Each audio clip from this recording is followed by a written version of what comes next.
Cyberman, yeah, you know me, quote, working from home, unquote, it's easy, turn a 2-day weekend into 3, see, we be within reach, TXT to MST to BD, vibrations in my pocket. So number 7 of the Streaming Boy Productions version 2.0, we're so glad if you are joining us live, we are so glad you're here. I just realized that I stopped watching Backlash to do this on the WWE Network, so probably not many people are going to be tuned in if they're wrestling Nobody wants fans. to hang out with you. Yeah. Well, you guys are. So, what's it say about you? We stopped watching Backlash. Backlash, yeah. So, we have some stuff that we want to discuss, especially after last night's events. So, we brought on Jesse Starcher, who is who is the host of Source Material and our comic book correspondent here on the Scream Boy podcast. And we also have Teasley, who is our college football and movie correspondent, and he is joining everybody. us. He is finally back on the Screaming Boy podcast with us, so we're thankful for that. So we have a couple of things we want to discuss tonight. So as I mentioned, that we are wrestling fans, and we probably stopped watching Backlash or whatever. Tonight to go live, so I appreciate you guys. If you were watching that, and if you are not watching it, it's okay because it's a SmackDown event. Nobody really cares unless it's AJ Styles, correct? Right? Correct? Right. Becky Lynch is awesome. So, and The Miz is actually pretty awesome too. But we have. If you're a wrestling fan or a UFC fan and you're not living under a rock somewhere, you know that last night was the debut of one of the biggest names in either sport now, in sports entertainment or in mixed martial arts, and that's CM Punk. This match has been hyped for 3 years. How long has it been gone? It's about 2 years, I think. Yeah, he's been at least gone. 2. He's been gone from the WWE for, 3 years now? What seems like an eternity. Yeah. And then he announced his intent to go into the UFC. And we heard all kinds of rumors like he's going to fight. He's going to fight in the women's division at one point, I think it was said.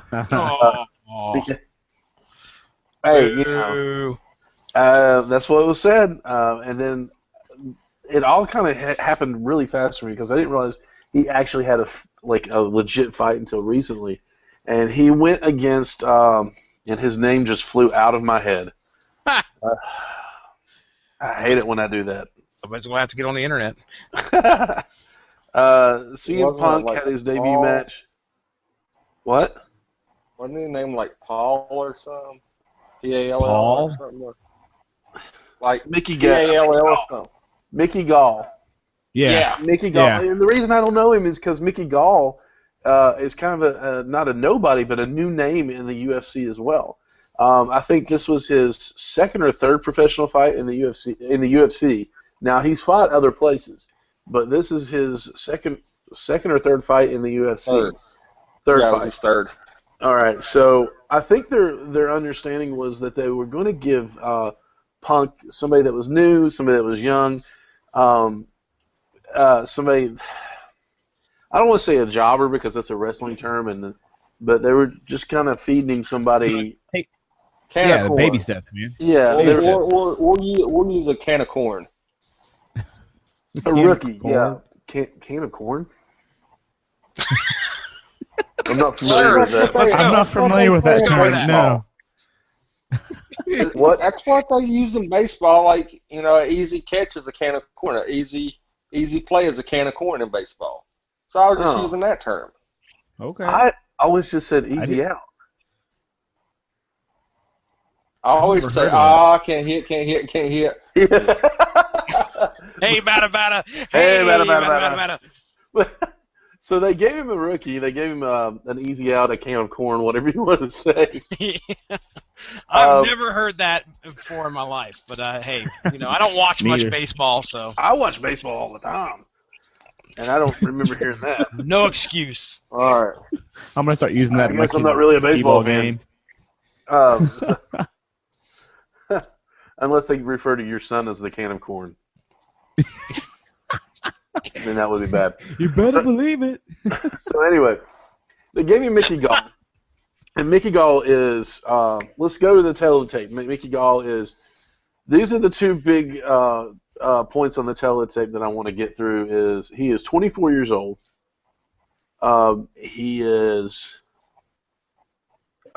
fought in other places besides the UFC. And he has a MMA background. That's 3 points, sorry. Let's look at CM Punk, who is 37 years old, will turn 38 in October, I believe. He is a former professional wrestler who has taken bumps and bruises and has had injuries over his probably 20-year career and has no MMA background and limited martial arts background. So, when you take somebody that is, 13, almost 14 years younger than you, and then you stand across the ring from them, you're going to have a bad day, and that's exactly what happened to Punk. Did anybody see the match? The fight? Yeah, I watched. I watched it. I watched nothing. Yeah. Well, I tried to watch it. As I started to watch it, it was buffering, and it started, and next thing I know, it was over. That's illegal, sir. Buffering. Yeah. Yeah, because I was trying to watch it online. Yeah, you can watch it on the internet, Jesse. No. I was just trying to watch it on the internet, man. I'm joking because I gave you the link. So anyway, I know Adam watched it and Teasley watched it and I watched it. And Jesse, you didn't get to watch it, did you? No, I did not. I'm sorry. Don't apologize to me. Don't apologize to anybody after what happened. As a kid that grew up in the 80s and 90s, I was used to the Mike Tyson fight. Oh, yeah. Now So I can identify with. The Mike Tyson fight, okay? The Mike Tyson fight was infamous because it was over in sometimes less than a minute. Yes. All right, it really went one round. Right. So you have I think one of his first pay-per-view fights, Mike went up, knocked the guy out in the first round, and everybody was like, we paid hundreds of dollars for these tickets, and you pay for the fight or whatever, however you watch it, for that? Yes. And Yeah. people were angry. People were so mad about this. And then it just became a joke because Tyson's fighting, so you're not going to get your money's worth. So people expected it out of him, and if it didn't happen, which it always did, people would have been disappointed. This was nothing like a Tyson fight. This was just sheer disappointment for me, because whether I like him or not, and I like him, whether you like him or not, being a professional wrestling fan, you kind of had to pull for him. Old Phil Brooks. No, you don't. No, you don't. Fail. Phil failed. But he didn't fail, but he got pretty. Oh, he failed miserably. Oh. Oh Lord. And I'll say that for my rant. I'm going to go on about a 2-minute rant about this. So anyway, we have what we have is a guy that, everybody was pulling for him. All these pro wrestlers were on Twitter and they were pulling for him and everything. I was pulling for him. I don't care what anybody says. I had a feeling that he was going to lose, but this was, I had a feeling he was going to lose, but I thought he was going to put on a better showing than this. Love his heart. This was an absolute mugging. So from the start of the bell, Gall went in and he shot for the legs. He took Punk down, and there was a full guard that happened, and then he just started laying the punches into CM Punk's face, and busted him open pretty good. Cauliflower ear, and then Punk fed him his back, and he just slipped him in a rear naked. And the rear naked came in, and he got out of the first Now, one. wait. Rear Okay. naked choke. Thank you. All right. Just want to make sure I'm not all up on the MMA lingo, okay? You know what a rear naked choke is, though. I do know what a rear naked choke is. However, I have never heard of it being referred to as a rear naked. Leaving off the verb, my friend, makes it totally up to interpretation. I'm just going to go ahead and put that out. Starcher. I'm just putting it out there. Starcher. Why do you have to do this to me every show? Rear naked choke. It's a chokehold. He fed him his back. He got him in a rear naked choke. Hold on. second. I want to interrupt for a second. No. I'm not done. No. No, hush. You guys tell me to behave. I and know. it's Jesse the one that is, and y'all tell me to behave. Dude, I'm trying to help the listeners out. That's all I'm trying to do. Just CM trying. Punk left his back open. Golf put him in a rear naked choke. You said something about feeding him his back? Yeah, that means he left his back open. Gall got on his back, put a rear naked choke on him. CM Punk slipped out. And I thought at that point that there was going to be some sort of fight left in him. But then Gall just kind of put it back on, and CM Punk tapped. I mean, it was literally 2 minutes and 14 seconds, I think it was. That's quick. First round. I predicted 90 seconds. You predicted 90 seconds, and you failed miserably. You also predicted he would die in the ring, Teasley. You did. And he almost did. That fight should have been stopped way sooner. Like a bell rings and the ref's like, no more. No more for you. That fight should have been stopped way sooner. Because sooner than 2 minutes and 14 seconds? I know. Yes. At one point, when Gall had him was mounted on his back, unloaded on the side of his head, Punk was, and per quote-unquote UFC rules, if you cannot defend yourself, the fight needs to be stopped. The referee did not intervene. The referee let it continue. And I think that's where the cauliflower ear came in. Because one of those shots, was a massive strike. I know. And opened him up bad. Right. I mean, it opened.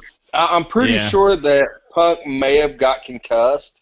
And one of the hit, it was kind of like one of the, I can't remember who it was that Brock fought, that Brock actually got knocked out and then got hit again, and it brought him back to his senses. I'm pretty sure that happened last night. Because at one point, if you could find the entire fight on YouTube, I'm sure. But Punk goes almost completely limp, gets hit 2 more times, and then starts fighting back and starts covering up. Yeah, that's a sign you got your bell rung. Yeah, but I've seen fights in the UFC that have been a lot worse than that, and they let them go on. So I mean, I don't think I don't know. I'm not making excuses for him or anything like that. I just know that I was hoping. No, I'm not, because I think he could have gone on longer, and I think even after he got his quote unquote got his bell rung, I think he could have gone on longer. I think that he just in 2 years' time, I'm not saying that I could do this at all. I give him props for having the balls to jump in the ring and go toe-to-toe with somebody. You know, and I respect the transition that he done and taking the chance. Yeah, at 37 years old, and I don't care. That's what I was telling Stephen Marsh the other day. I was like, his knees are what worry me, and he's like, well, I didn't know he had knees. I knew he had like a herniated back or herniated. Was his back issues and neck issues? And I said, I was worried about his knees, and I didn't know he had knee issues. I said he's 38, almost 38 years old, and he jumped off stuff for a living. He's got knee issues. I mean, he probably has knee issues and elbow issues and shoulder issues. Yeah. And so I give him props for that. I mean, absolutely. I think he was one of my favorite wrestlers. I was hoping he would turn into one of my favorite MMA fighters. But it's one of those things that Dana White even said if he fights again, it should not be in the UFC. I mean, it's. And I agree. I don't think I do fight too. again. I think he should fight again if he wants to. But if he's going to start, he needs to start on a basic farm league level of going into, into Huntington, West Virginia, into one of those MMA clubs or somewhere, and getting a bout with somebody who's just started like him. Or he needs to do something like the Brazilian Jiu-Jitsu stuff, man. Like that's what he trained in. Right, but they go in and they'll do competitions within the I'm gonna call it a circuit because I have no idea. I don't do Brazilian Jiu-Jitsu, but they do. They have competitions all the time. And they'll do and they'll fight each other. And I got friends who will they'll do the little bouts with each other and just to kind of train and get better at it. Like they're their own fight club. We can't talk about it. Well, hey, looky there. Good one. There. He looks so sad. That's what I thought. I thought he was looking at this picture.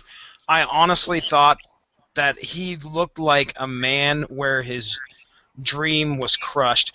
Look, I am a huge CM Punk fan. He is honestly the first ever heel that I ever cheered for in the WWE, or actually in any wrestling organization that I sincerely believed in. In other words, like, okay, yeah, I had fun, rooting for the NWO and blah, blah, blah, but that was just because all the cool kids were doing it. CM Punk's run in the WWE, when he was with the Straight Edge Society, stuff like that, I'm going to know more about CM Punk as the wrestler than I do know, obviously, of his UFC career, who Phil Brooks is. But, again, and that was a character most likely developed by WWE or whatever. Hopefully he had his input in it. But regardless, I became a fan of this guy. Now, when he left the WWE, from what I understand, there was a lot of talk about his ego and the way that he presented himself. Now, one of the things that you may have seen on the internet was the weigh-in fight, where his opponent, Mickey, sticks his hand out and asks him to shake, asks CM Punk or Phil Brooks. I don't know. Is he going by Phil Brooks? I assume he's he going is. by CM Punk. He's going by CM Punk in UFC? Yeah. And he came out to Cult of Personality. Did he really?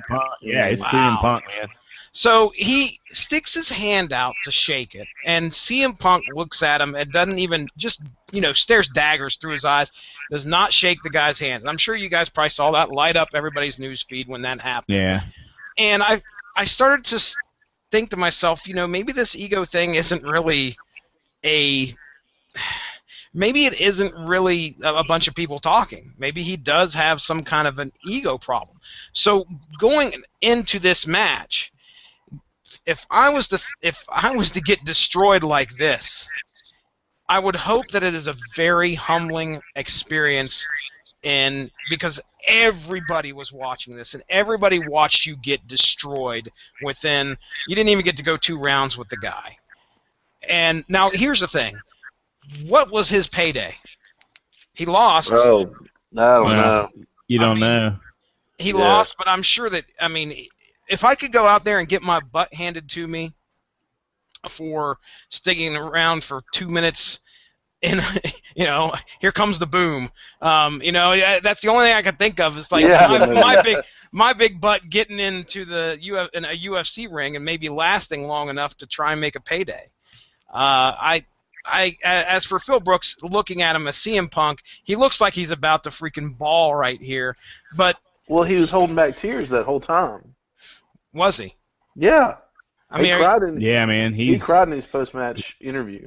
So okay, I don't want to tromp all over what you guys have got planned here, but how'd the interview go? What was the post-interview like? Or post-fight interview? Right after the fight, that interview, he was actually showed I don't know if it was his he was trying to do a UFC persona or a character or anything. I don't think so, but he actually had some class about him. Yes. And he stood there and he basically said, told everybody, he said, if there's a kid out there watching this, and if it's a teacher or coach or any adult or anybody that tells you can't do what you want to do, he said, don't listen to him and keep pushing forward, because that's what I'm going to do. And realizing that he was kind of a role model. Yeah. And then, albeit he dropped an F-bomb in the middle of it. Yeah, or we'd play it, yeah.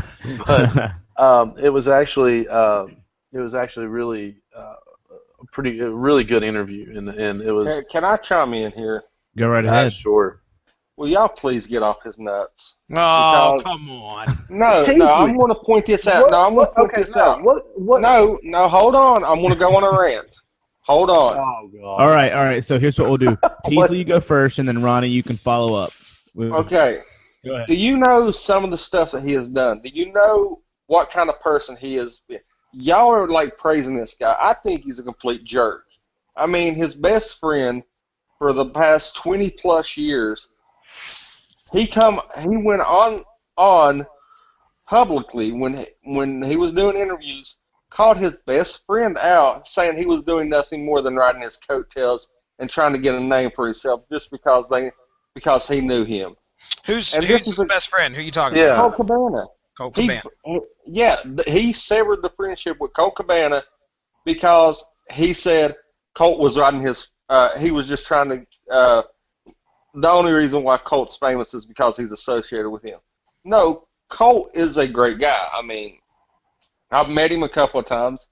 He was very respectful when I met him. Really nice guy, and he always put Punk over. He never was a DB about it.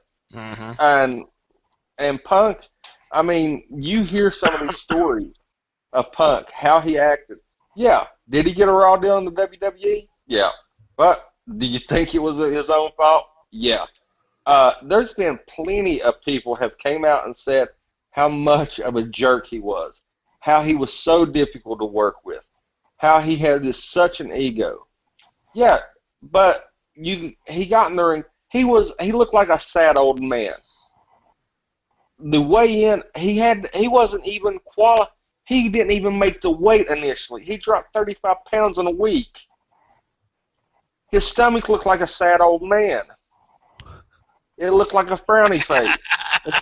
If you don't believe me, if you don't believe me, there's a picture of it. It looks like a sad old man, and that's what his body looked like. He's shown the wear and tear. He had loose skin. Because he lost like 35 pounds, man. Yeah, but I mean, I agree. Okay, he knew what weight class he was fighting in for almost 2 years. And What's the name of that weight class too? What's the name of that weight class? It was a welterweight fight, wasn't it?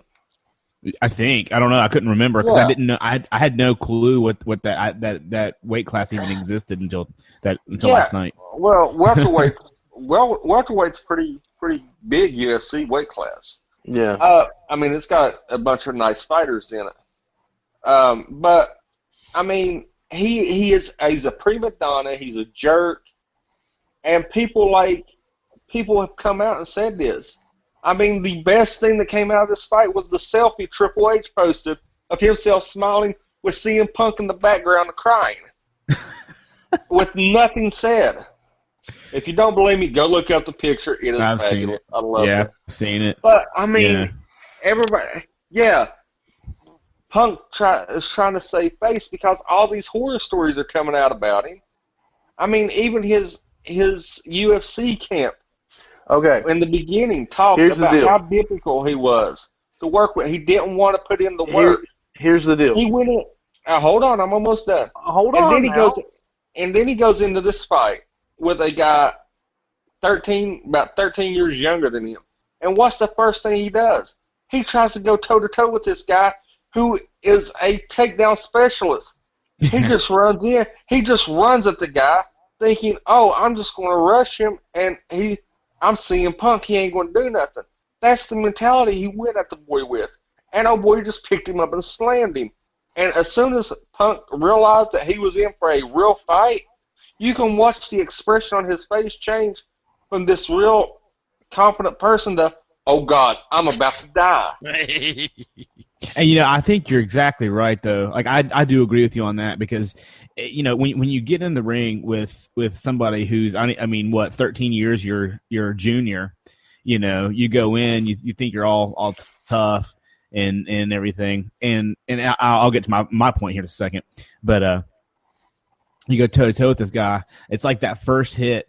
And you're just like, oh crap, what have I got myself into? And I think that's what happened with Punk. It was one of those, he bit off way more than he could chew, and when he tapped, like literally, I had a Facebook post ready to go, and the match was over before I could post it. So I was like, delete that, So I mean, but think about it though, Ronda Rousey. How long was that one with her and the one that she would knowing that she not the last one that she did, but the one before that. That was a couple of minutes too, So I mean these matches have the potential to be incredibly short.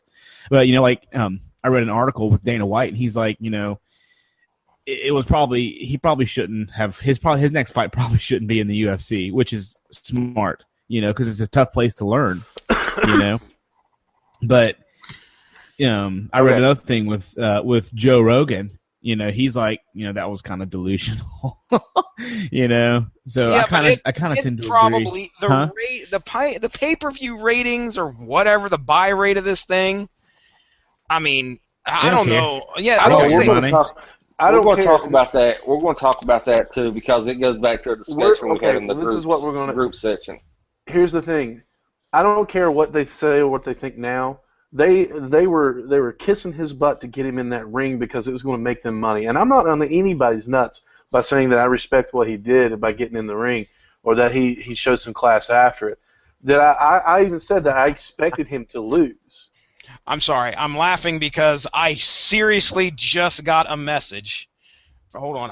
I'm actually going to screen share this. I know we're not supposed to reference things, but I just got this message. I am not kidding you. Hold on just a second. And while you're doing that, Jesse, his post interview with Joe Rogan is what changed my mind. Okay. Most fun nights of my entire life. The first one. I just got this. Dude, I just got this message a few seconds ago. So anyway, somebody sent me this message via Facebook Messenger, and I clicked on it. We were just literally talking about it. Right there it is. Unbelievable. What? All right. The Triple H picture? The Triple H picture. Yeah. That just got sent to me by a friend of mine. All right. Sorry.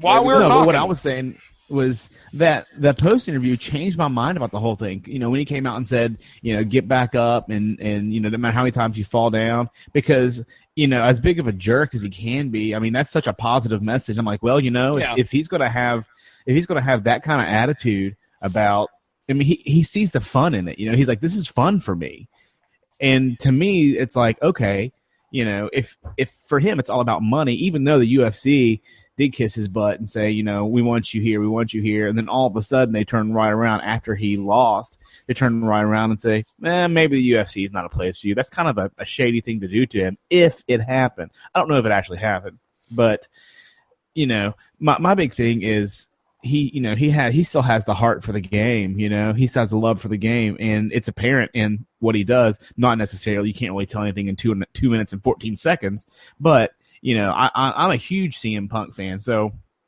if that's the attitude he's going to have, then shoot, I'll start watching UFC, and I don't think that I'm alone in that. Ronnie, did you have something that you wanted to add before I rudely interrupted you by laughing at Triple H, laughing That's at CM all right. Punk? Yeah, I'm just saying that if, well, that's kind of past the point now, because I'm not kissing anybody's butt by saying that I respect what he did and that I think he could do a good job. You're delusional if you say that he wasn't one of the best wrestlers ever. I don't. Best in the world, man. What I was. No, I disagree. You're delusional. No. But that's one. Yeah, sorry. He was one of the best wrestlers ever. I can name 10 wrestlers better. Yeah, but Okay, that's awesome, but he is I thought one you of were the gonna make him do best. it. I don't care who your favorites are or who you think. Yes, there are people better than him, but that's why I say he is one of the best ever. He's not the best. I don't agree with his slogan, He's the not best in the world. He's not in the top 20. Okay, that's your opinion, but I believe that he's one of the best wrestlers in our And it's okay to generation. be wrong. Well, Oh, be man. wrong. obviously because you're okay with it right now, but No, I- do I need he to did do I need to something pull a that young he did Frankenstein? huh? Do I need to pull a young Frankenstein. Frankenstein? No, you're not going to just jump off the air. What? He hung up on the call. On the Young Frankenstein. I get it. Mel Brooks. I get it. So anyway, I respect what he did. I respect what he said. Whether it was, like I said, whether it was a character or it was really him, it doesn't matter. I just wish that he would have lasted a little bit longer and gave us a little more of a fight than what he did. That was disappointing. He didn't get no offense in. Right. That's why I'm saying it's disappointing. Yeah, It was, exactly. It was lopsided. It And was this still is a what- fight. this is- I don't this is care what I like. If you get beat up, Which it's still one a fight. Did you guys? Both of you watched the post interview, right? No. Yeah. I just did. got I watched tired and it. turned it off. I watched Okay, it after the fact. Okay, but you both seen it.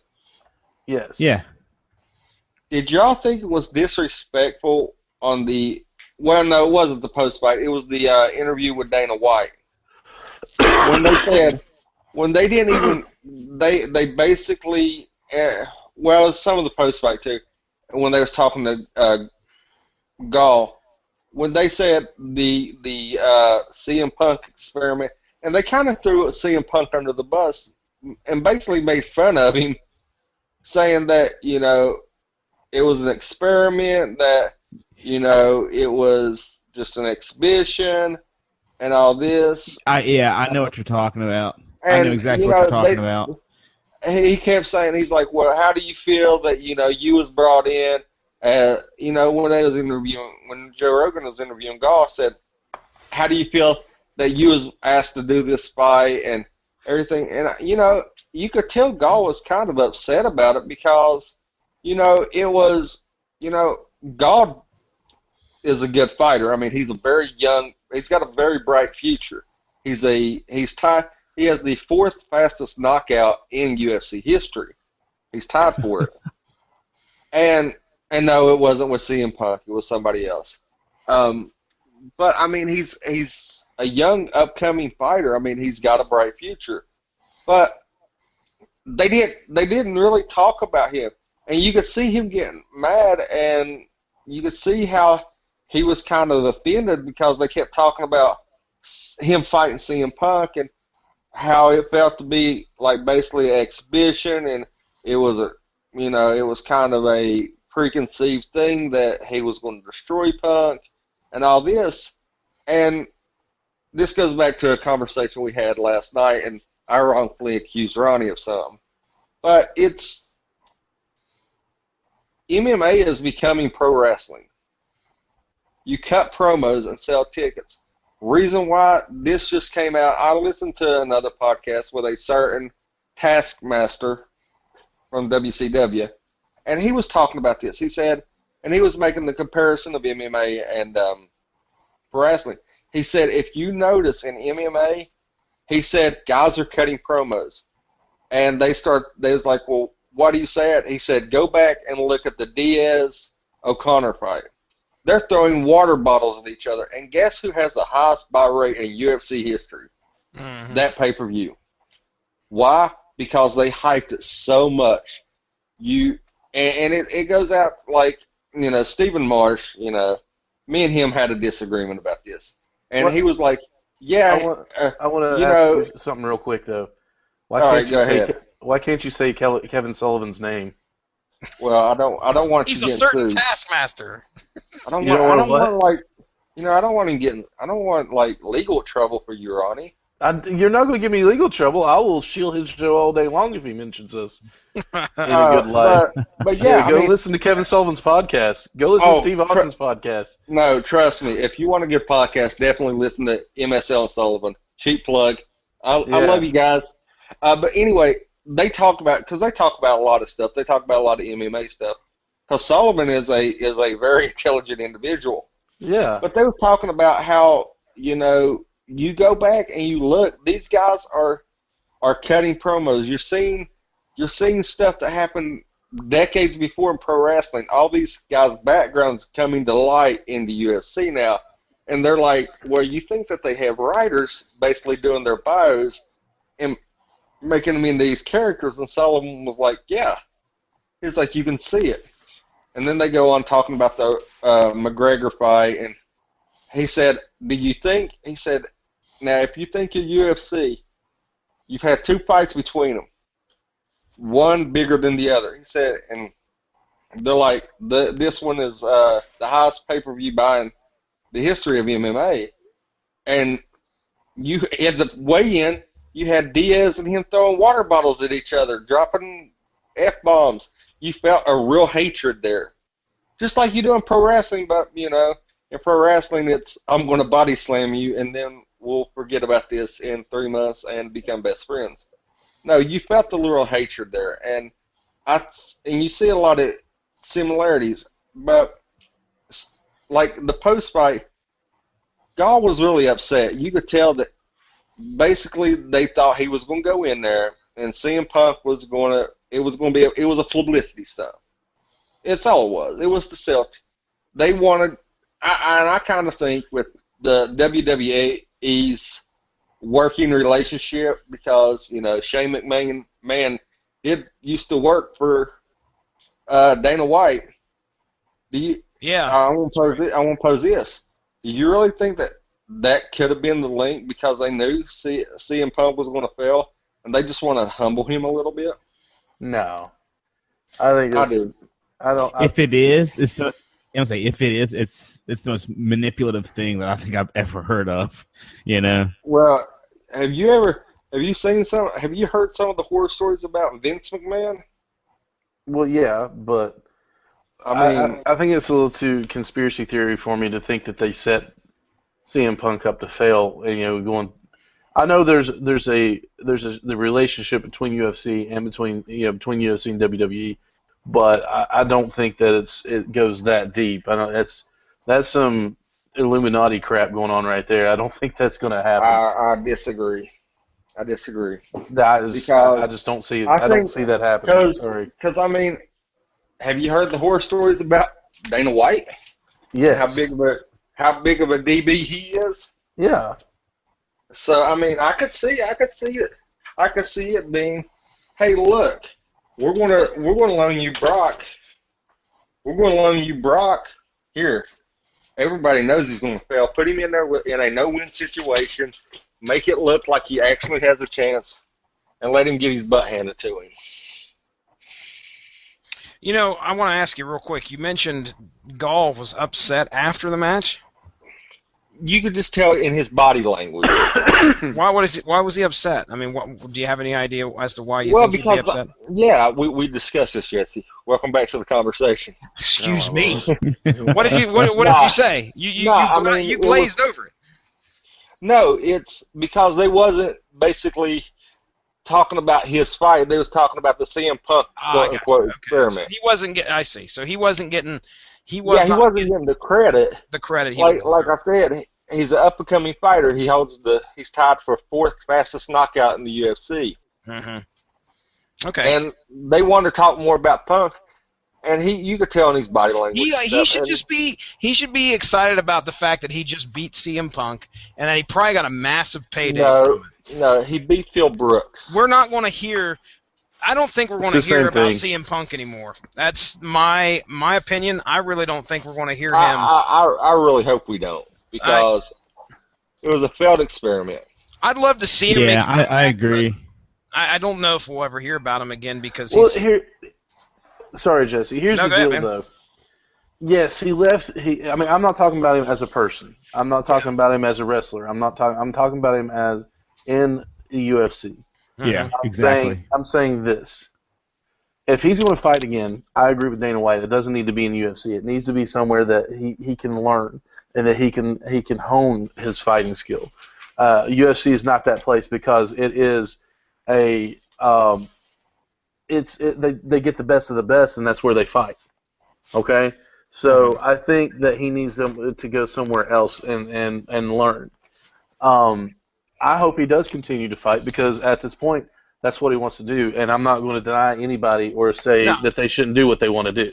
I agree. You know? If that's really what he wants to do, fine. I agree 100%. He can go and make it, his mission. It would be cool. Yeah. But the only thing if we hear about him again, it will be about him supposedly making a comeback, and that's it. That's the last time we hear about the guy, and I could see him not being in the limelight. Actually, the next thing we're going to hear about him is it's probably going to be about the lawsuit between him and WWE. Yeah, that'll probably be the next thing we actually hear about. But really, it's being in the limelight. I imagine he's an old guy, 37 years old.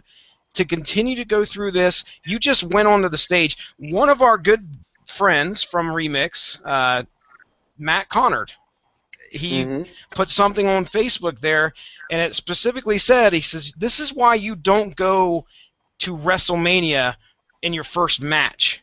Right. That's perfect. Yeah. If being a professional wrestler takes time, training, you got to get to the level. Robert Winfrey, who I guarantee has either already talked about this or is talking about this right now on their show, mentioned about how the way he was getting to it, like talking about cutting weight. Now I know zero about cutting weight. You can see that the zero, okay? A zero. But these guys watch MMA for a living and could just see in the weigh-in that this guy looked like crap. And it takes time, because he was saying that it looked like he didn't know how to, it looks like he's never cut weight before. I was like, I don't know what that means, but I can see it on CM Punk's belly that it doesn't look good. The sad old man. The sad old man. His belly represents his life. No, I hope the guy succeeds in anything that he wants to do, but you need to put in work in order to make that. But I tell you again, if you're telling me you're going to pay me $1 million or however much money to go out there and last 2 minutes with Buzzsaw from Spider-Man, I'll be ready to go. I would definitely get in a cage with Randy Savage. Yeah. Oh yeah. So it's one of like I said. I mean, I give him props whether it's agreed with me or not of getting in there and doing what he doing what he wanted to do and doing what he now loves apparently. So keep on going with it. What? I'm telling Steven we don't care. Good. No. Steven says Snooki's first match was was WrestleMania. Oh God. I don't know what he's talking about. No, Marsh. No. Snooki. Good, Steven. Shame on you. I had forgotten about that. Good. Bad Steven. Bad Steven. Bad good Steven. Bad good Steven. Bad Steven Marsh. Bad Steven. So props to him for getting in there and doing them because I wouldn't have the guts to do it. Yeah. I don't know. It depends on how much I'm not throwing off of him for the fact he chased a dream. But this goes back to my conspiracy theories, you think. Look at some of these other fighters. Look, I mean, okay, a great example is Cyborg. Do y'all know who Cyborg is, right? Yes. Van Damme, one of the best movies. Oh, God. You mean Time Cop. Hey, by the way, I don't know much about MMA. I'm just going to go ahead and put that out there. She fought in how many different places before UFC would even look at her? That's what I'm saying. His very first MMA fight was in the UFC on a pay-per-view, and Strike Force. I mean, you don't have these places anymore. You don't have the feeding in farm UFC things before you get to the UFC. And that's how do you really think that somebody with no professional background, no professional fights or anything, is on a UFC card. There had to be some ulterior Money, motive. dude, money. He's a star. His name drew in money. He's not a star. He is. He is nobody. Nobody is. He's a star. He is I a don't pop care. culture icon. He's a pop Be a culture star. icon, exactly. Be a star. He is a star because most of those guys in that audience, they watch wrestling too. Yes. I don't care what they say. They watch wrestling. They know who I CM don't Punk think is. so. I think so. You watch both? No, really. I watch very little UFC. But you watch Honestly. Yeah, I don't. I mean, I don't watch. Honestly, the fights I watch is Ronda Rousey because I kind of have think she's kind of hot. He's got. We know. We butterflies. know. I like the female UFC fighters because you see Then you more. watched the McGregor fight, right? No, I didn't. But you kept up with it, right? No, I didn't. You knew he I fought. only- If you didn't keep up with it, you wouldn't have known he fought. because they got That's 'cause of commercials on my Facebook. dish. That's because on Yeah. Facebook, man. Facebook tells you everything. Okay. Anyway, everybody I've knows got, who CM Punk is. Bleacher They Report drew on in my money. phone. Well, That's the whole thing about it, though. Is they drew in money, and that's what he was That- used for. He yeah. was used for money. Whether he won, Yes, lost, you're exactly or right. didn't even walk out there, he drew I mean, in he money. got And I think he that's got a nice payday. right. He got a payday out of it. But how big of a payday did Dana White and the UFC get? Massive, because of his name. They used the drawing power of his name to get people to buy that pay-per-view for $60. The end. That's how he got his very first fight on a UFC pay-per-view. But all right, so we've gotten all up in the air and gotten all discombobulated about CM Punk. So we all agree, though, that it was a mugging that he got destroyed. Oh yeah, it was. Yeah. It wasn't even cool. Have you guys know right now, I immediately searched Egon and Payday, and I was going to put up a picture of Bill Murray giving Harold Ramis the Payday in Ghostbusters. Almost did it. Didn't do it. Moving on. Moving on. So there were two topics we wanted to discuss tonight. We're going from sports to technology now. So Technology. I know that three of us on this show have iPhones, and one of us has an Android, and sung the praises of Android for a long time. I'm picking on you, Teasley.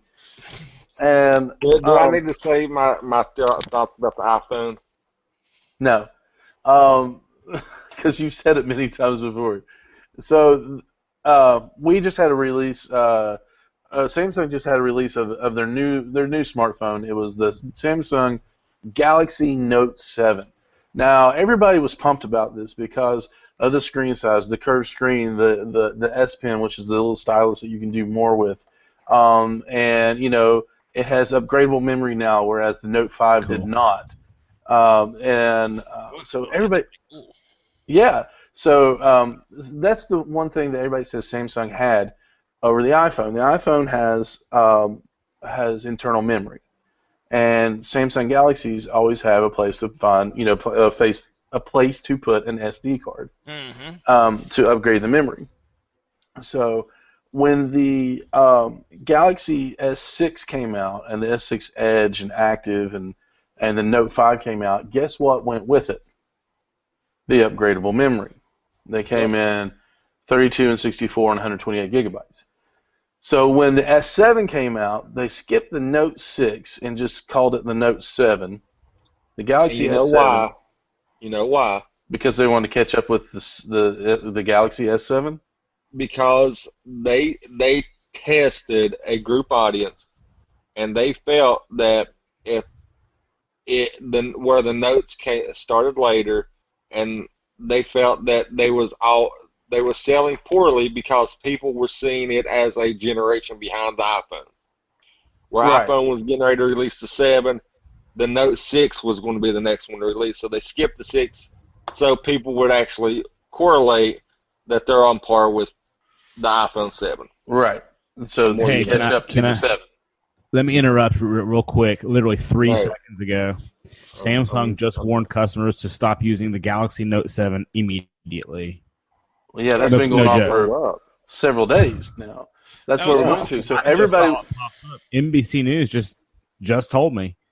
Well, was what's his name there? Tom Brokaw. No. What's the meme? Oh yeah. Ric Flair. Yeah, was Ric Flair there?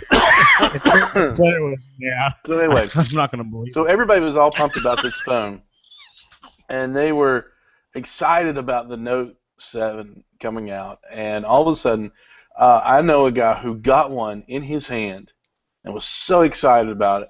And the next day, Samsung said, "Stop using the Note 7 immediately because the batteries are exploding." Dude. And I don't know if they're so much exploding as they are just catching on fire, overheating, things like that. They're not like hand grenades in your holding a hand grenade up to your head and using the phone. It's not going to blow your head I wish off. they were. But I mean, it would be it wouldn't be funny, but it would be funny. I don't want anybody to die or lose their head or anything. I would find amusement in it. I guess. So we have a company that prides itself on. They always say that they do it better than the iPhone, better than Apple, and they compare them. When they compare it, they have all of these bells and whistles that the upgradable memory, the battery life, and all this stuff, the free apps, and you're able to create your own apps on here. It's an open platform. But when I hear all these things, with an open platform, all I see is a door for viruses. And let me just qualify that here for just a second. So I'm a huge fan of open source. I'm a Linux user. That's what I use on my home PC. I'm a Linux user. Nerd. Yeah. So the Android operating system is based on Linux. So to me, the Android phone is like a playground. I can do whatever I want to it. And if I screw it up, there's about 1 million other people who've done the same thing that I just did, and they've already fixed it. So I just type in what the problem is, and I go and fix it. But the problem with the Android is that the App Store there's no checks and balances.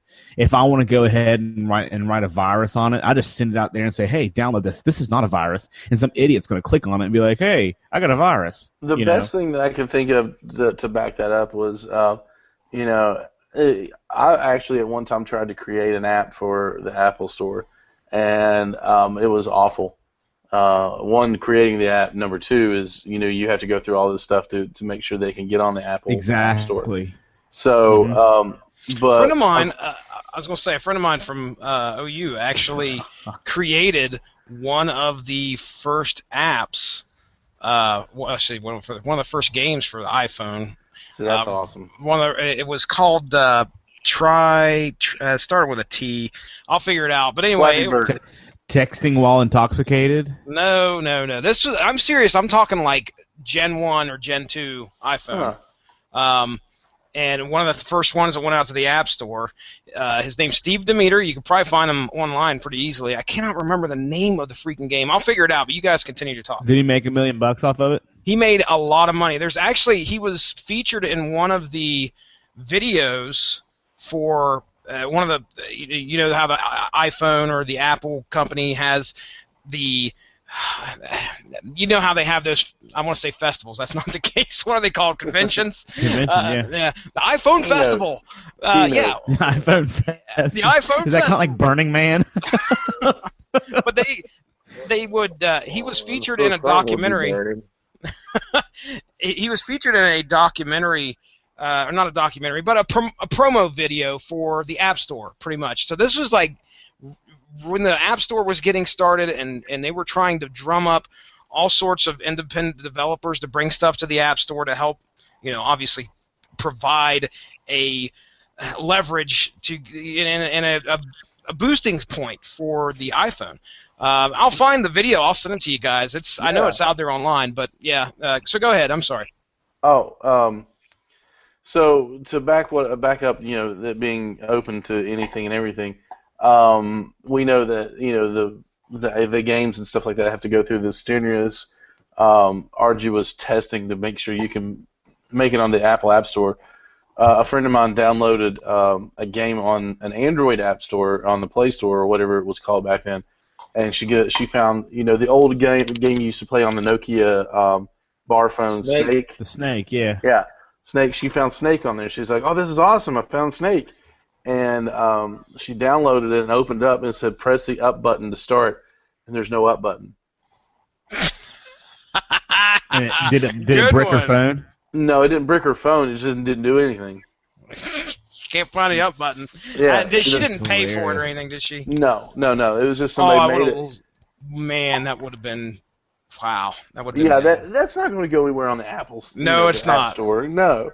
So that's one of those things where I just see like you said, a playground, but a playground filled with broken glass and needles. And old tires for kids to get hurt on. It's the worst playground ever. Exactly, which makes, to me, Android the worst playground ever for people. And most of the time I ask people, well, why do you like Android?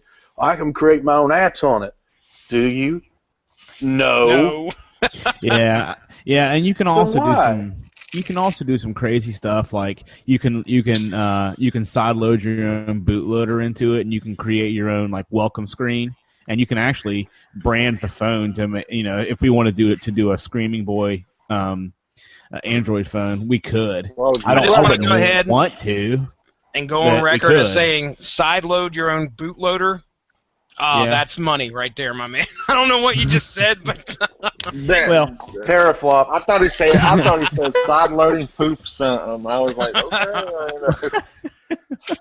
No, you can basically add your own operating system to it. Not really operating system. You can brand the operating system for whatever you wanted. So if you had a business, for example, and you gave out phones to your salespeople, you could brand that operating system with your company logo, and you could basically track every bit of movement that they had, and you don't have to have any kind of special coding experience. Like with the difference between Android is it's actually written, I think, in like C language, which is very, very popular, and then you have iPhone apps, which is written in. At one point, it was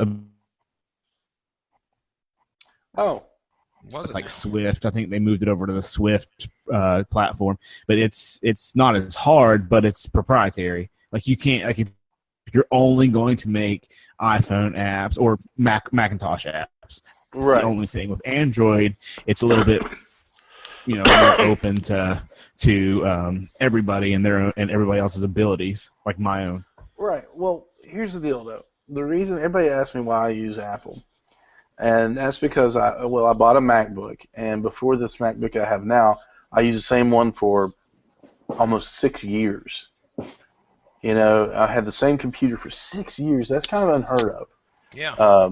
And then somebody just but anyway, so I had to get a new one. And then I have an iPad, which is even people who use Android. They feel that iPads are the best tablets because of the ease of use and different things. Like, Teasley, you have an iPad, correct? Unfortunately, yes, I own an iPad. Unfortunately, whatever. Unfortunately. Man. So there is, and they match up, my phone, my computer, and my iPad all seamlessly stream together. So if they're all on the same Wi-Fi, actually I can take a call on my iPad or take it on my MacBook instead of my phone. If I'm working at my desk and my phone rings and it's across the room, I can just answer it on my iPad or my MacBook. Have you ever answered a phone on your MacBook? Have I? Yes. Really? Yeah. Not the answer I was expecting. Touche. Go on. Don't sound so excited, Adam. I know, right? Well, I get kind of giddy when technology actually works the way that it's supposed to. I answer it on my iPad all the time. That's the thing about Apple. I'm in no way anti-Apple because I own, I have a MacBook, I have a Macintosh, I have an old G4 that I have iPhones. My wife has an iPhone. I have 2 iPads. So I mean, my whole family uses Apple. But the thing about Apple is, it makes it so much like my 2-year-old can sit and work on the iPad flawlessly, and he knows stuff, and he can get around there and do things that he needs to do. You give him an Android phone, he's gonna look at it and be like, "What He'll the throw heck it is across this?" the room. Yeah, I mean, he throws it across the room anyway, but I was gonna say my 2-year-old does have a iPhone 3, and Caleb Colton's the 2-year-old. He has an iPhone 4, and Caleb has an iPhone 3. We actually tried to give Caleb our iPhone 4, and he's like, no, I don't want that. I'm sticking with he wants to stick with the 3. He's 6 years old. He knows that one by best, so he just sticks with the 3. But all right, guys, can I interrupt? Please. I'm gonna be CM Punk and tap out. Have a good night, Teasley. I get it, man. I'll see you later. Later, Teasley. And you guys can locate me at TurkeyGlue822 on Twitter. Maybe I'll come back and do cheap seats. Who knows? If work ever prevents it. That's with Jesse. And yeah. And all the I started falling asleep when Adam started talking all the technology stuff and sideload bootloaders and stuff. That's all it takes, man. Yeah. I know how to get a good night's sleep. I just listen to this podcast and Adam start talking technology. Adam start talking technology, and I'll be asleep in 2-3 minutes. You are welcome. I'm glad I can contribute to the soundness of your slumber. But gentlemen, it's been a pleasure to get back into podcasting and being back here on Good to have you, man. Welcome back, Teasley. Ronnie, we still got like 4 shows that me and you have to record. Yeah, I know. If you ever get around to, I'm still waiting for Suicide Squad to drop. And hey, listen, it's in. But okay. It's okay. We understand. We know how busy you are. You're as busy as I am. I understand. Yes. We know. We'll save it for the DVD release. Well, anyway, I'll have it out soon. You guys have a nice evening. I have to be up at 2 a.m. to go to work. So, good night. Have a good night, man. It's good to have you. Jason Teasley, everybody.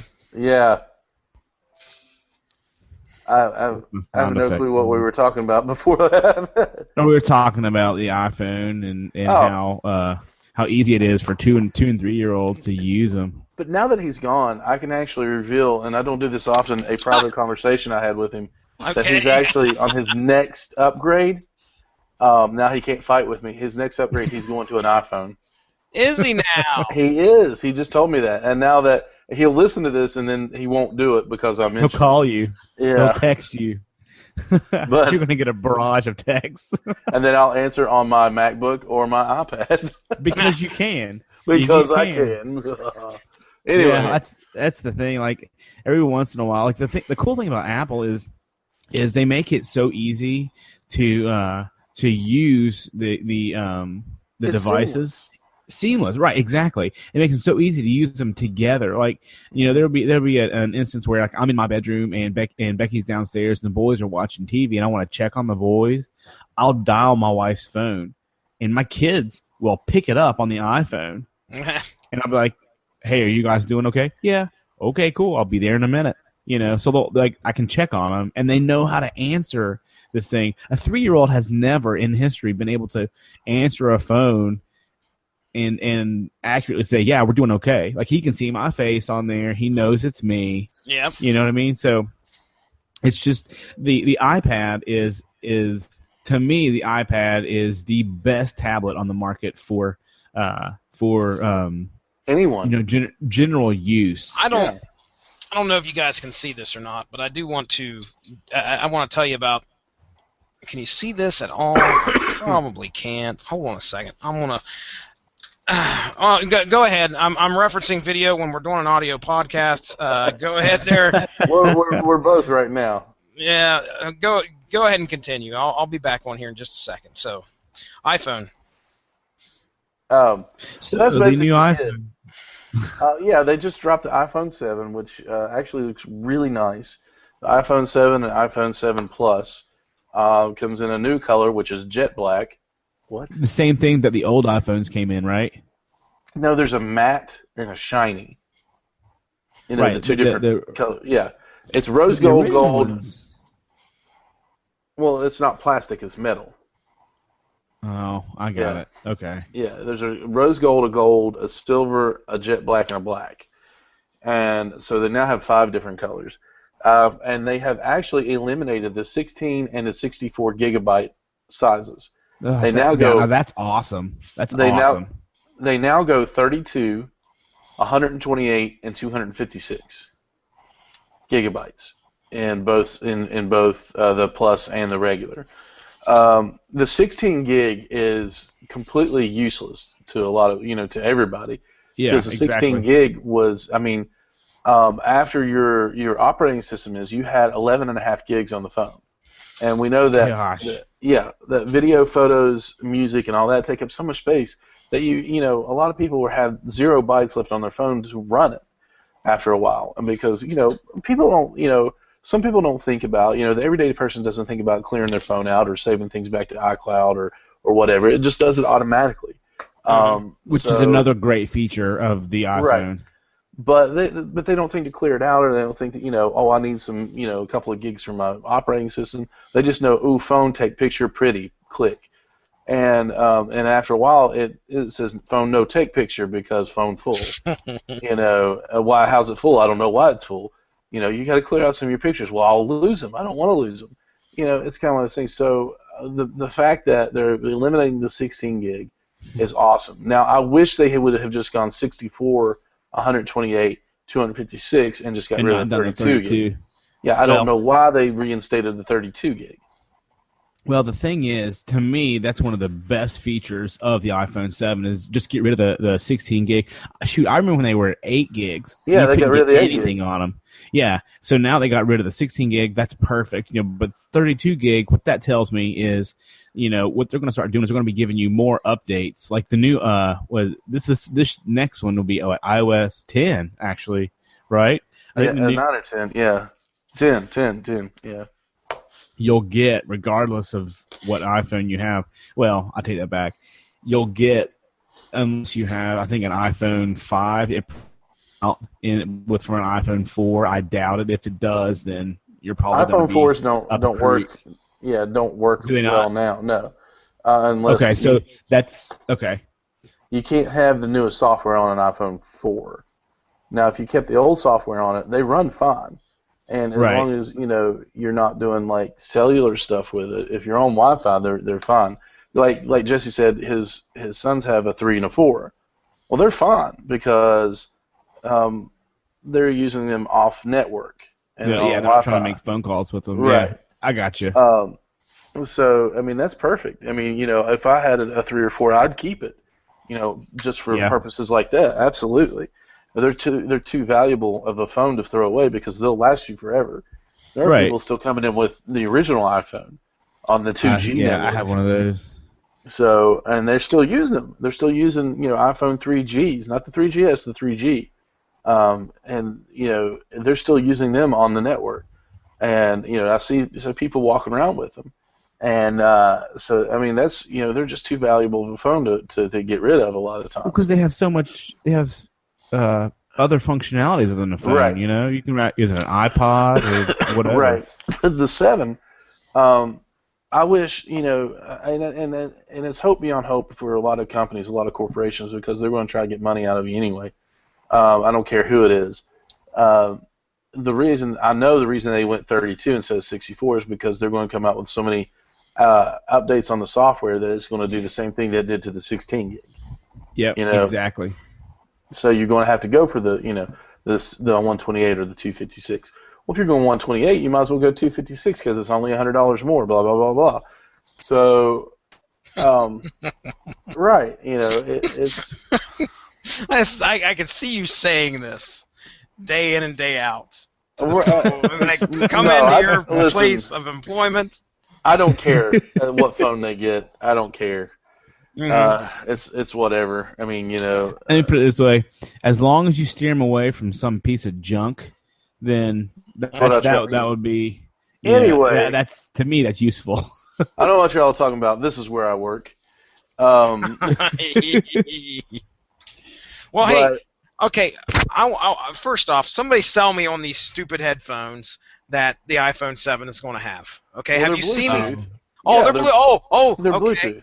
And how? They're waterproof or water resistant. Great. Okay. How Okay. am I going to find them when I lose them? Oh, you're screwed. There's no freaking way that It's I'm true. going to find these, especially if my son gets a hold of them. No. Listen, Apple Somebody's products gonna are eat not one. made One of the for kids- people with children.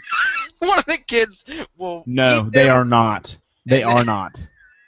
and then Yeah. they will excrete them at some point, probably on down the road. And I'm gonna have to go digging. Hopefully, they'll have one of those, those little things that you can punch in on the phone, like the Find My iPhone. It's gonna be Find My That's Headphones. exactly what I was going to say. And We can build an app. Let's build You're an app to asking find my too earphones. much out of a headphone because you could be hearing it and be like, "Where's that coming from?" Oh, that's coming from Colton's stomach. Oh It's coming from no! the street. listen, Crapper You- skull. you have so much. You have so many crap stories out of your family. Like, finding the T-shirt in the septic tank. I could find that a lot easier than a headphone. Most Right, exactly. Well, yeah. I mean, the thing is this. Jess, you'll appreciate this. Do you remember the episode of Doctor Who, Rise of Cybermen? Do you remember what they had? why? Why would you do this? To They me? had Bluetooth headphones in Do their you remember? Do you remember Yes. what they were called? No, tell me. It's been a while. Earpods. Earpods. That's right. Guess what? Apple is calling these things earpods. earpods. Oh my gosh. They've been calling them earpods It since is. since the 5. Well, right. They've been doing it, but now they truly are. Like literally, like we can put it. Like you're gonna put them in your ears, and next thing you know, everybody's gonna be marching like lemmings into Dude, this robot factory. Doctor Who that's sucks. man, we're living it. No, here's the thing, though. Here's the thing. Yes, we truly are. But the thing about Doctor Who is, I used to be like, no, I'm not watching Doctor Who, and I'm not trying to hijack this conversation, but I feel like I need to Don't do it. You explain need myself to You Ronnie. need to. No, I don't want to hear it. I You're don't right. want no explanation wait, about I'm Doctor Who. No, I watched it, and the only reason I started it was because two reasons. First, Jesse said it was good. Second one was when Stephen Moffat was writing for Sherlock. I was like, man, this is such a good show. I started looking to see what else he did, and sure enough, Lo and it behold. was Doctor Who, the David Tennant Doctor Who. So I was like, oh man, It's good stuff. I'll watch them, and then I was like, this is way better than I thought it was gonna be. It's good stuff. It's good stuff. Yeah. But Ronnie the thing Adams, is, Ronnie Adams is ready. He's ready to watch at some point. It's happening soon. well, you don't even have to tell I watched anybody. You've You don't have watched to it. tell anybody. I've You- watched it. Which You, one? Which Yeah. one did you watch? it better have been. Does it matter? Yes. It better it have does. been. Don't blink. That's the one you need to start out It with, was and then. awful. Oh, okay. I'm done. I'm done here. You're gonna pull a Teasley and tap out. No, I will not disconnect the call. But I'm done discussing. I watched most of the Christopher Eccleston Doctor Who's, And those are just then- okay. Those are just All okay. right. It's Rose Tyler. and then it led from him. It led into Tennant. Yes, sir. Yes. Yeah, and then Tennant into Smith, and Smith into Capaldi. Yes. Yes. And I know the stuff. I know about it. How do I'm you proud of know you right this? now. Yeah, How do you you're doing know really this and well. don't watch it? And well, I've watched it. I just didn't. It's not the fact that it's not any good. It is. It's decent. I'm not like a huge super fan of it, but a lot of times I think the fans of certain things turn me off. Yeah. And when fans start mixing like Doctor Who and Superman and all this and saying that Doctor Who, he could take Superman, and then it's just like, all right, it's like Dragon Ball Z fans who are like so overboard of a Dragon Ball Z fan that they're saying that, Goku could take the entire Marvel universe. Shut up. Well, it depends on what part of the season that you're going to start in. You start in the beginning, no, he couldn't. Never, ever. I don't care if you're in season 174. Well, if you get to the end of the season, he's over 9,000. Over 9,000. Right. And then the Hulk comes along and squeezes his head like a grape. Yes, I agree with that. Now, the thing is, I hate when people start mixing universes. When people mixing universes, I can't do that. What are you doing? He's grabbing your head and squeezing it, apparently. No, but when people start mixing universes, I can't. I just automatically tap out of that entire conversation. I'm like, no, But there's always that question, and Jesse, you'll appreciate this one because Ron and I've had this conversation before. Who would win between Dr. Manhattan and Superman? Oh my goodness! Do I have to answer like that? We're about to find out. In the DC universe, you have to answer it. Because they're in the same universe, so potentially they could meet at some point. Dr. Manhattan, I would, man, I'd have to say Dr. Manhattan would win.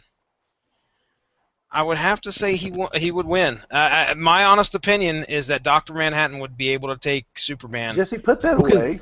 Because Dr. Manhattan literally can just snap his fingers and just change the laws of physics. Is that a weeping angel? That is a weeping angel, sir. Sorry about the reflection. Don't look at it. Don't blink. Don't blink. I was going to say, you can look at it all you want, right? It's when you don't look at it. That's when you look at it. That's right. Don't turn your back. See, I know these things. And wow. All right. Well, I can't. If you've watched the show and you're not a fan, then all right. That's what it is. I think it'll take me a while to get over the fact that there are TARDIS dresses and TARDIS. Are you kidding me? You would have if you're going to sit there and say that, you would hate the whole Marvel universe. No, like you would not walk into a Comic-Con. You'd be like, "Oh my gosh, Spider-Man again!" Not the Deadpool. That's not it. No, not the Deadpool. That's not it at all. Okay, all right. It's that some of the people that I identify with the less.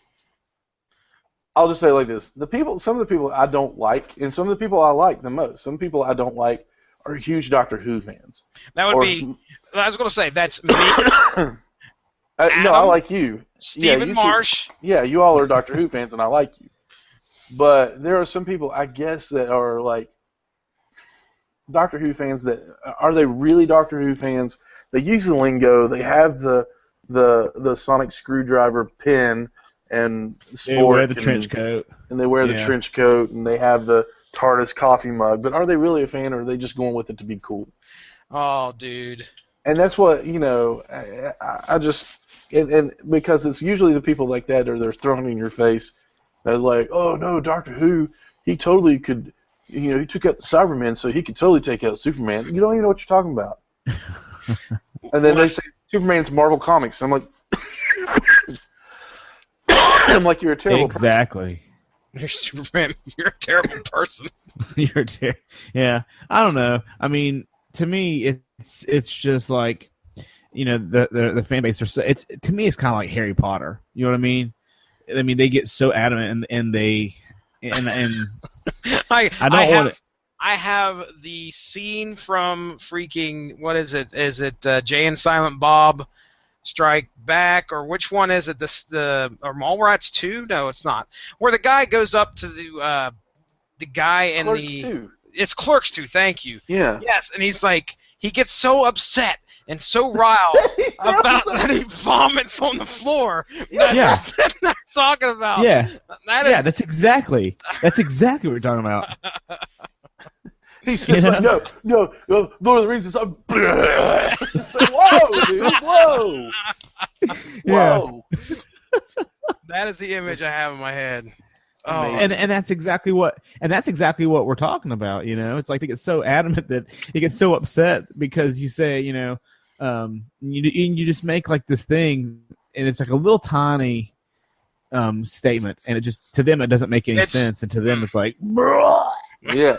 Well, and I'm all about being a fan. About as much as I loathe the word, represent your fandom. I hate that word, but represent your fandom.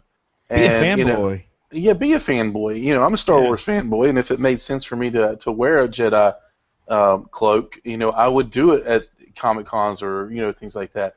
But I look nothing like a Jedi is supposed to look like, so I don't do that. I'm a wee bit out of shape, but they all are, dude. That's true. I don't want to be like that. I'd rather be the guy taking pictures of butt cracks that are showing at the Magic Convention, because he knows he's making fun of himself. He just knows. Oh yeah. Anyway, rep your fan. Represent what you love. I mean, I get it. I mean, I love Star Wars. I love Marvel Comics. I love Indiana Jones. I have a fedora. I have a fedora. I've never made fun of you for that. I made fun of you for owning a fedora until I found out it was the fedora. From, I had to correct you. The fedora. If it wasn't the fedora, I would still be making fun of you. Yeah, I have the leather jacket and I have the bullwhip. Yeah, well, we don't know about the whip, but well, it's I'm sorry. I got nothing. That was completely That's one of those things that I can't come back from. So move on. So anyway, yeah. So I get it. Represent your fandom and do what you like. As far as buying the trinkets and everything. I mean, I have where'd he go? Is he still over here? I don't know what happened to him. I have a Chewbacca Stein, for goodness sakes, that his head opens up, and you drink out of it, and it closes again. So, and I have... mine right there. See him or not? Yeah, see? I have so many pop vinyls, Funko Pops, that it's ridiculous. It's stupid. Hey, this is a family show, man. Watch that language. Star Wars. I have the Boondock Saints. I have, the Dark Crystal. I have, I have a couple Labyrinth things like that. So I get it, but man, I guess I'm saying don't be obnoxious with it. It just reminds me of WVU fans. Yeah, I said it. What's up? Oh man, and you did that when he got off of the podcast. Oh, that's right. He's a WVU fan. Yeah, it was like if you haven't got a message yet, you will. Yeah, I know, right? He's gonna somehow manage to get back on here, and it's gonna get bad. Yeah, he's gonna come back on here. Oh man. So I got one more picture. I know. Let's go back to the Galaxy Note 7 because I did see this picture. Oh man, I would say it was probably. I hope it's the one I'm thinking of. Most likely. There was a story. There was a story about this, and I remember hearing about it. I think it might have been on Reddit, but let me go ahead and pull this up here real quick. Is this it right here? Yeah, that's the one. That's the one. That's not real. That's what I'm thinking. Dude. I want to know. I want to see some proof. I want somebody to verify that. This was a Reddit story where the guy said that it exploded in his car, and it had taken. I mean, obviously, there was no stopping what happened next. For the listeners, I just want to explain that. Yeah, a good idea. I guess we should explain it. Well, it looks like to be a Chevy Blazer. Blaze. No, that's a Jeep. That's a Jeep. It's a Jeep. Say something for me, Jesse, so I can see it. Yeah, it's a Jeep. So the Jeep is completely engulfed in flames from the inside. It looks like it's from the front seat too. That's where it started. So it possibly could be. I like Reddit, but sometimes I don't trust the stories that come from there. Mm-hmm. I mean, it's the front page of the internet. So if it's on the internet. It's true. You know that. You know that. Yeah. Well, how can you ever question the authenticity? Authenticity. Jeez. Just leave an I and a T out of that. That's appropriate. Type it out, Ronnie. I can't. I'm trying to think. I'm typing down my head and it doesn't work. Authenticity. Authenticity. Right. Authenticity. There you go. You said authenticity. Authenticity. And I said authenticity. Is what I said. Yeah, that's what you said. Because I couldn't. I was like, this is not coming out right. Yeah. So we've got this vehicle that is engulfed in flames. And here's the deal, though. Samsung they cause themselves a lot of trouble with this because people are coming in and they are trading they're going into wherever they purchase the phone, whatever their service provider is, and some service providers are allowing them to trade the phone for whatever they want. Oh gosh! And then when the Note 7 comes back out, they get to bring that phone back and trade back for the Note 7 if they so choose. Wow. So a lot of people, from what I understand, are going for the Galaxy S7, which is about $200 cheaper, or $150 cheaper than the Note 7. Huh. And it's about $150 to $200 cheaper than the Note 7. And then, or they're trading for a completely different phone, like an iPhone or something like that. So all they have successfully done is cost themselves a lot of money. Yeah, how does a battery explode? Who wants to explain that? Overheats.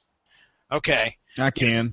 Raise red shirt, hand up. Well, no, and a battery can explode. Before you do this, we only have a few minutes left.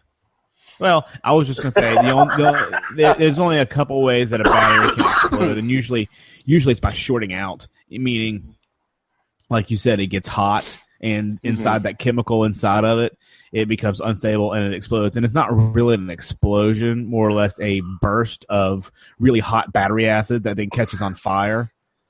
So really, and I don't know if you've ever seen a battery like on a phone Alien before. Where they spit kind acid of, yeah, everywhere? kind of like a chest burst. It's like, yeah. So I mean, there's only a couple ways that can do it, and usually it's because the battery is shorted out. Not shorted out because then it will just lose charge. But usually it's just overloaded, meaning it just kind of comes back. I can't really explain the technical details of it. If it overheats too, it will explode. It will pop. Right. It'll pop, and then that battery acid then catches on fire and burns everything. So that Yep. Yeah. Because when it explodes, it's battery acid that does the burning more than anything, and it doesn't really catch on fire, more or less. I know I just said that it did, but now that I'm thinking about it, it can't. We just saw a picture. It catches things on fire because literally, it's like a small firebomb or a napalm effect. It's that hot that it will set something else on fire. So that's kind of how it goes. They overheat. The heat expands the battery and it pops. Bad year for batteries. We got what was it? The old hoverboards. Was that one thing that was catching fire too because of batteries, or was it for something totally different? Yeah, I think it was the battery, but it was also the fact that these hoverboards that are the I guess name brand or the good brands are like $300 and $400. You're buying these out of the back of a truck for $75. Something's going to catch on fire. Not your wallet because it's $75. Right, $75 for one of these. I hate calling them hoverboards, but for one of those, and because it's not one wheel's lopsided, and you're kind of and one wheel's square and the other's round. Yeah, and then it catches on fire, and you're like, oh yeah, that's why it was $75. But so, and all of this happened leading up to Apple's first day that you could pre-order the iPhone 7. Good day for them, right? It's awesome for them because people are. Yeah. That's crazy. Yeah, and they could literally say, "iPhone 7, we don't explode." It would be the absolute truth. And Absolutely. probably one of the best selling taglines for one of iPhone. For the iPhone. That's crazy, man. So Something else. I just looked it up on how cell phone batteries explode, and what it is particularly the lithium-ion battery, which is the longer-lasting battery that these cell phones use, but it has the potential to go up in flames because it's more or less the product of its chemistry. Lithium is used in batteries as an anode because of extremely high electrochemical potential. So that what that means is that lithium ion moving to electrode produces a lot of energy, so it gets really hot. Plus, the low atomic weight is also useful in reducing the weight of the batteries because nobody wants to carry around one of those really, really heavy cell phones. Yeah. So basically, the back and forth all the time, and that causes it to overheat. And then when it does, it just pop and decides it wants to go up in flames as well. Man. Well, hey, we're iPhone. I'm an iPhone person. I don't know if the 7 is going to be something that I get. It really depends, but I can tell you that. I can tell you that buying that. Obviously, we're not going to be seeing that on the. We're not going to be seeing the Note 7 on the market for at least a while because they're going to have to take everything back, and they're not just going to skip that version. They're going to get it out there with a better battery, I assume. Well, yeah. One thing before that happens. One thing that I sent to Ronnie earlier, and I was like, basically, I read an article where Apple, and it's not really Apple, I think it's the carriers. They're basically saying, hey, you get a free iPhone 7, and I started looking into it, and it's not really a free iPhone 7 because it just means that you get like this $650 credit on your account, and you're still charged the $25 or whatever every month, but it's immediately taken off with the credit. So the quote that I sent to Ronnie, I was like, Apple says, hey, you want a free iPhone 7? All the fanboys say, heck yeah, we do. And Apple says, perfect, but you actually have to own your device and it can't have any cracks, which is like 99.9% of the iPhones that are out of the market right now. Either they have one or both of those stipulations. If they are cracked, like mine, and you don't own it, like mine. I still have like 6 months to pay on. Actually, I don't think I have that. Mine's up in January, so I should have it paid off by then. So, but again, it's one of those things like, everybody's saying, hey, you got to own your device or it can't have any cracks. And everybody's like, that counts me out. Yeah. Because everybody has either a cracked phone or they actually don't own their phone, which is kind of funny because you don't own your phone. I don't know. That just kind of... I mean, when my contract's up here pretty soon, that means I own this phone, correct? Correct. I don't know. Okay. All right. Well, I knew Ronnie Adams could come through with the knowledge there. Technically, if you're under a 2-year contract, you already own your phone. You already own it in that 2 years, or at the end of the 2 years? No, when you buy it. Oh, okay. All right then. As long as I fulfill the contract. If I don't, then I am... There's an early termination fee on the contract, but you already bought the phone for the discounted price. That was actually what I was gonna ask. So, say somebody has a phone, they get the iPhone 7 for $650, and then 2 months later they're like, I don't want to have service anymore. So I'm just gonna quit paying my bill. I'm gonna keep the phone. And then they charge you for the full amount of the bill on the last. And then send it to collections. Yeah. Right. Okay. They send you the last bill, and then either way, you get your money. AT&T or Verizon or whoever gets their money. Yeah. Ronnie Adams, you like talking about work on your podcasts? Nope. We'll stop. Thank you. You shall stop. I want to know about the contract details when I want to end the show now. No, what you need to do, Jesse, is say, hey, Ronnie, I forgot my password. What is it? Oh, there you go. You can find us on Twitter at ScreamingBoyPR. You can find... I'm ending He's the going show. into plugs right now. Hey, but anyway. What do you want to mention? I was just going to mention one thing, and it's totally unrelated. I know, Ronnie, you and I have talked about this before, but Jesse, have you ever heard of there's a website out there called Roll20.net, and basically what it is it lets you play things like Dungeons and Dragons and like pen and paper games, over the internet. Have you seen that before? Ronnie actually sent me a link. I think he sent me a link a few months back because we were discussing this, and I have not had the chance to go and check it out. Is this where Face Rip was? Or not Face Rip? We call it Face Rip. It's Marvel's Marvel superheroes. Was that on there? Maybe not. I can't remember. It might be. They have like 100 different games, but. Really, I just wanted to see if that was something that you'd done, because I think we should probably do that. I think we should do that. They use Google Hangouts. Yeah, exactly. We could do I'd say a short campaign. When you say short campaign, does that involve me losing sleep? 10 hours. We'll broadcast live for 10 solid hours. Adam, you would have to long. Things like that you'd have to clear with your wife, correct? I mean, long thing that would have to be more than 5-6 hours. Clearly, you're going to have to clear that. Okay. Oh yeah. Because I have to, and if you're on a different end, if you're on a different spectrum than I am, I'm sincerely jealous. But I have. No. That's like purchasing something that's like $25,000, because if I don't clear that with her, she's gonna be mad. Oh yeah. See, what do you mean? What do you mean it's gonna take 10 hours? Well, yeah, it's a short campaign. Be lucky it's not 12, woman. Yeah. Here's the pillow. You're sleeping on the couch. That's all right. That's okay, because I probably won't sleep at all. Give me the website one more time. Roll20.net. Roll20.net. Yeah, Roll20.net. And I don't know if they have an app or not. I guess what we're saying is, cool. If anyone out there would like to play a campaign of D&D with us online. Oh, yeah, that'd be fun. Please contact us at info@screamingboy.com or get a hold of us through Twitter @screamingboypr, because I think it would be a lot of fun. Be aware of anybody named Kron. I'm just putting that out there. Oh, dude, no. If they show up with the hood on and Google Hangouts, we'll kick them out.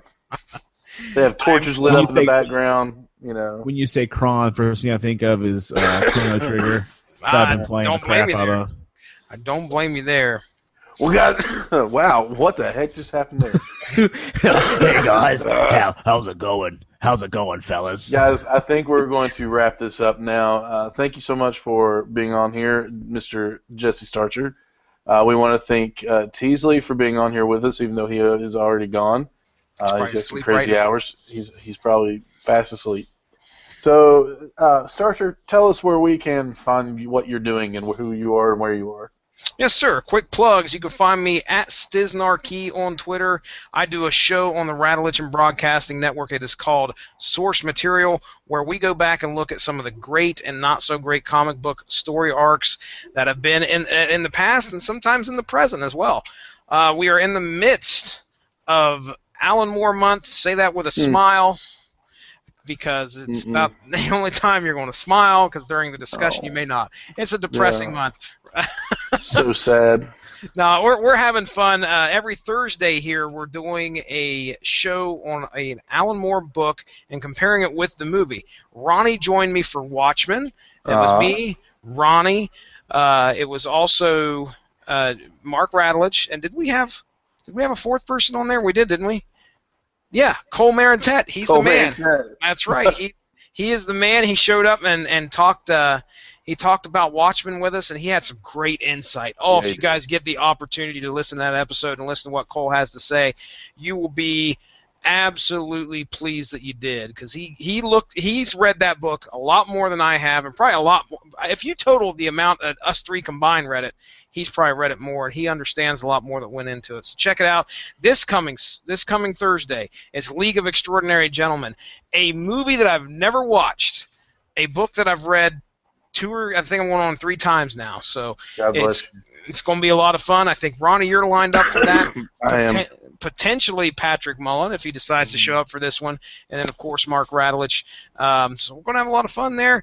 Go check out the Radulich and Broadcasting Facebook page. Give that a like. Stay up on top of all the great podcasts the Radulich and Broadcasting Network has to offer. You can catch me on later this week here on Wednesday.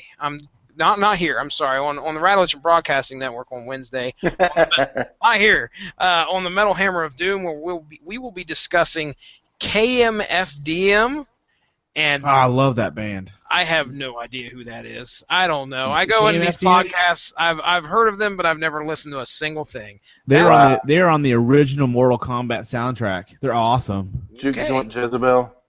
Okay. Yeah, Juke Joint Jezebel. That does sound familiar. So we're going to be listening and talking about them. I don't know if we're just doing a new album or if it's just going to be a career retrospective. I don't know. I'm in third chair with thinning hair. I'm ready to rock and roll. And this coming Friday, you should be able to hear this on the next episode of Metal Hammer of Doom. Me and good Stephen Marsh are hitting Columbus to go watch my first ever, I don't know about him, but it's my first ever metal show. I'm actually going to go to a concert. And it's for Scar Cemetery. We're going to have a lot of fun. We're going to probably be giving a personal report, at least I am, on the Metal Hammer of Doom. So it's going to be a lot of fun. That's it. I'm done with my plugs. Gentlemen, thank you for having me on here. No problem. You can find Adam at Adam is a Nerd on Twitter. That's right. You absolutely can. Well, let me just say, you can find me at Adam is a Nerd, and you can also find me hanging out on the website. So if you get a chance, check out the website at screamboy.com. There you go. So we have several different ways to contact us, and that is Instagram, Screaming Boy Podcast, Twitter at Screaming Boy PR, and then you can just search Screaming Boy Podcast on Facebook and find us on there, and then you can find us on the screamingboy.com, which is our website, or email us at info@screamingboy.com. You can reach us any way possible. You can find us on iTunes, TuneIn, Stitcher. We actually are on Podbean now as well, which is really cool. And you can find us on the Radulation Broadcasting Network, along with Source Material and Metal Hammer of Doom, and Long Road to Ruin, and all these great shows that they've got going on right now. He-Man Ronnie Adams. Yes, we did a He-Man show on Source Material. Oh, sweet. Every Monday this September. Yep. You're doing He-Man every Monday? We have taken one giant show, and we are doing 4 mini shows out of it, just like the mini comics that came in the back of the He-Man action figures. Oh, I'm excited. Right. I'm going to tune in for that. It's good stuff. Yeah, and I actually chose the very first comic book that came out of a He-Man toy, which had a completely different backstory than what we're used to. He-Man was not Prince Adam. He was actually just He-Man from a village of barbarians. So, which was... Anyway, and then I chose Ram Man because Ram Man bangs his head against stuff, and it's awesome. Ram Man planks with the best of them. And if you don't... Isn't that a song, Black Betty? Bam Balam, not Ram Man. And if you had Ram Man as a toy and you weren't throwing him against crap, you were playing with him wrong. So anyway, you can find us on all those places. You can find us on Radulation Broadcasting Network. We've had a lot of fun lately, and if you want to share that fun, if you've had fun with us, please tell your friends to download us. Go on iTunes or Stitcher or TuneIn. Give us a 4 or 5 star rating, whatever their highest is. 5 stars. Make them do 5 stars if they don't have it. And, just give us a shout-out and tell us hi because we want to hear from you. To our fans in California, I just want to do a special shout-out for you. I will do this every so often. Guys, we want to hear from you. If you are downloading and listening in California, please give us a yell. We'd love to hear from you. And, guys, I think that about does it. We want to thank Stephen Marsh for watching us tonight because I know he's still doing it. He's awesome. He is a part of the Screaming Boy family. And we love you. Have a good evening. We're out. My hip-hop will pop the shot. My hip-hop pop the shot. My hip-hop will pop the shot. Pop the shot. Really Solomon, yeah, you know me, quote, working from home, unquote, it's easy, turn a 2-day weekend into 3, CBD within reach, TXT to MSG to BB, vibrations in my pocket as my phone says I do